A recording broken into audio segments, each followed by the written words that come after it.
Hello everyone, কেমন আছো সবাই? Welcome to my channel Tanushree and Abhishek blog. আজকে তোমাদের সঙ্গে একটা রান্নার ভিডিও নিয়ে এলাম, লোটে মাছের ঝুরি। জানি অনেকের নাম শুনেই নাক সিটকবে, কিন্তু এটা আমার খুব ফেভারিট। তোমাদের কার কার ভালো লাগে কমেন্ট করে জানিও। তার জন্য আমি লোটে মাছগুলোকে ভালো করে ধুয়ে নুন হলুদ মাখিয়ে রেখেছিলাম, আর পেঁয়াজ কেটে নিয়েছি, টমেটো কুচি, ধনেপাতা কুচি, কাঁচা লঙ্কা আর আদা রসুন বাটা নিয়ে নিয়েছিলাম। কড়াইতে তেল গরম করে তাতে শুকনো লঙ্কা তেজপাতা ফোড়ন দিয়ে পেঁয়াজ কুচোগুলোকে দিয়ে দিলাম। পেঁয়াজগুলো গোল্ডেন ব্রাউন হওয়া অবধি ভেজে নিতে হবে।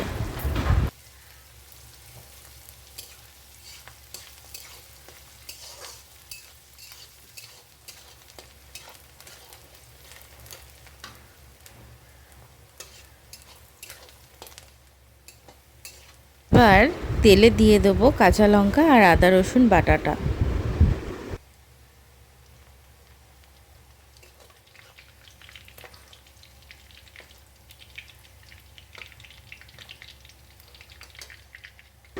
এটা কিন্তু কাঁচা লোটে ছিল, এটা কিন্তু লোটে শুটকি নয়। অনেকে ভাবে লোটে মাছ মানে শুটকি মাছ, কিন্তু লোটে মাছ মানে শুটকি মাছ না, এটা কাঁচা মাছ।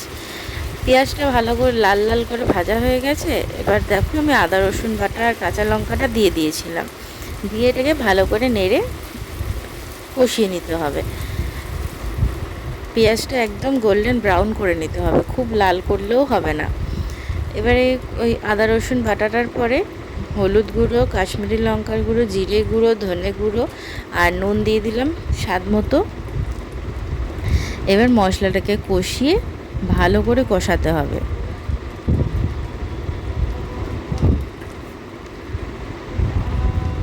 এটা কিন্তু একটু তেল বেশি হয় রান্নাটা, যেহেতু এই মাছটা একটু শুকনো শুকনো হবে, তো তাই তেলের পরিমাণ পেঁয়াজ আর টমেটোর পরিমাণটা বেশি হয়। অনেকে ঝাল খেতে পছন্দ করে, তার জন্য কাঁচা লঙ্কা বাটাও দেয়। তো এবার টমেটোটা দিয়ে দিয়েছি, টমেটোটাও ভালো করে গলিয়ে নিতে হবে, যাতে কড়াইয়ে শুকনো গুঁড়ো মশলাগুলো লেগে না যায়, পুড়ে না যায়। তার জন্য একটু জল দিয়ে কষাবো। মশলাটা ভালো করে কষিয়ে নিতে হবে। অনেকে ঝাল খেতে পছন্দ করে, তারা কিন্তু লঙ্কার পরিমাণটা বাড়িয়ে নেবে। আর চাইলে কাশ্মীরি লঙ্কার গুঁড়োর সঙ্গে একটু লাল লঙ্কার গুঁড়োও দিতে পারো ঝালের জন্য। আমি দিই না, আমার ভালো লাগে না লাল লঙ্কার গুঁড়োটা। আমার বর কিন্তু ঘটি, কিন্তু আমার বর কিন্তু লোটে মাছ খেতে ভীষণ ভালোবাসে। এবার এই মশলাটা কষানোর পরে মাছগুলো আমি দিয়ে দেবো।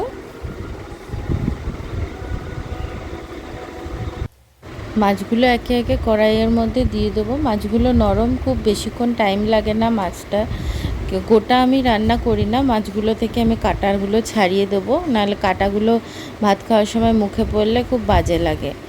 মাছের মাথাগুলো আর ডানাগুলো, যে পাখনাগুলো যেগুলো ছিল, সেগুলো কাঁচি দিয়ে আমি কেটে দিয়েছিলাম আগেই।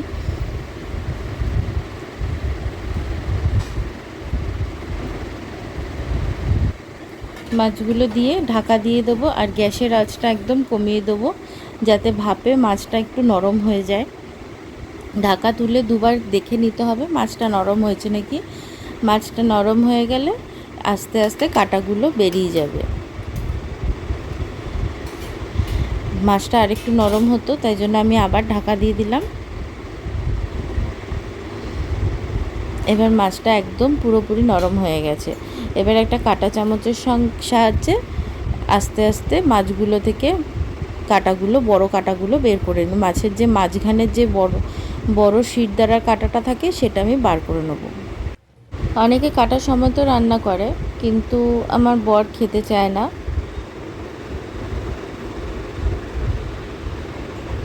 দেখো আস্তে আস্তে ধরে কাঁটাগুলো কাঁটা চামচ দিয়ে ছাড়ালেই ছেড়ে যায়।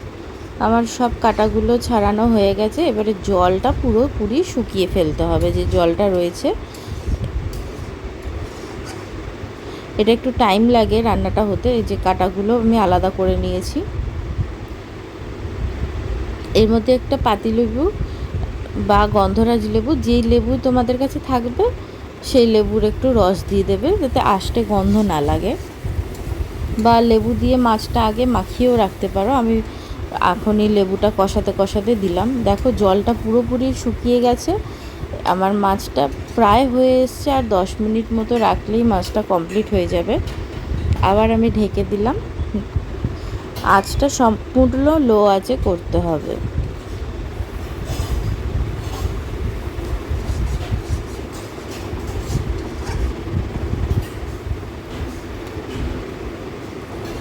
যখন দেখবে কড়াইয়ের নিচে লেগে লেগে আসছে, তখনই বুঝবে আস্তে আস্তে যে মাছটা আমাদের হয়ে আসছে।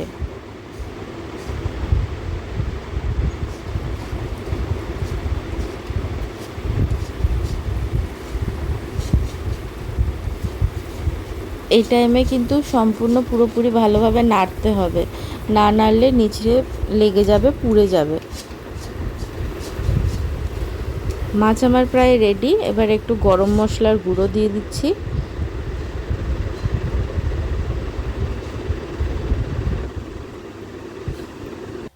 যারা এখন আমার চ্যানেলটা সাবস্ক্রাইব করেনি তারা সাবস্ক্রাইব করে দিও, আর ভিডিওগুলো ভালো লাগলে লাইক কমেন্ট শেয়ার করে দেবে।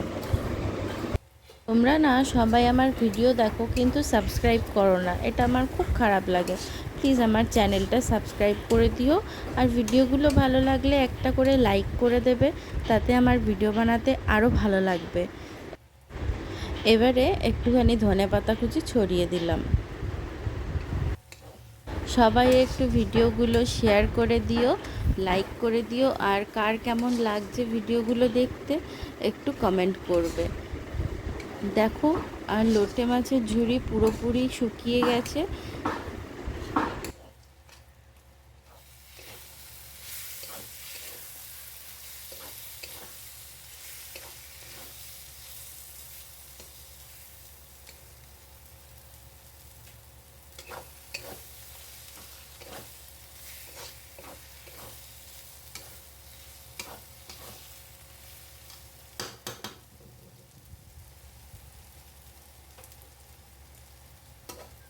রান্নাটা পুরোপুরি রেডি, গরম গরম ভাত দিয়ে খাওয়ার জন্য তৈরি।